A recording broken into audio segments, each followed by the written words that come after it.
ভারতের অরুণাচল প্রদেশে শুক্রবার পর্দা উঠছে সাফ অনূর্ধ্ব-19 ফুটবল চ্যাম্পিয়নশিপের।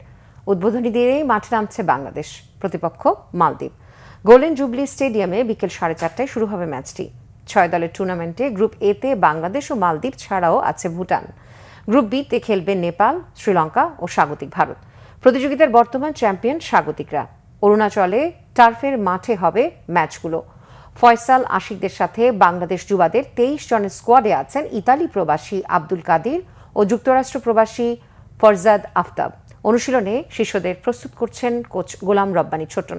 প্রথম ম্যাচে মালদ্বীপের চ্যালেঞ্জকে বিশেষ গুরুত্ব দিচ্ছেন তিনি। ম্যাচটা জিতলেই আত্মবিশ্বাস বাড়বে দলের ফুটবলারদের, এগিয়ে যাবে সেমিফাইনালের পথে।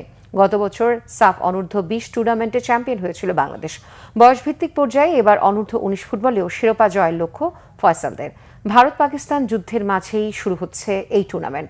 তবে যুদ্ধ পরিস্থিতি অরুণাচলে তেমন প্রভাব ফেলেনি, তাই কিছুটা উদ্বেগ থাকলেও আপাতত বড় কোনো শঙ্কা দেখছে না বাংলাদেশ ফুটবল ফেডারেশন। দলের নিরাপত্তায় সার্বক্ষণিক যোগাযোগ রাখছে বাফুফে। উদ্বোধনী দিনে সন্ধ্যায় গ্রুপ বির প্রথম ম্যাচে মাঠে নামবে শ্রীলঙ্কা ও স্বাগতিক ভারত। 18 মে হবে টুর্নামেন্টের ফাইনাল।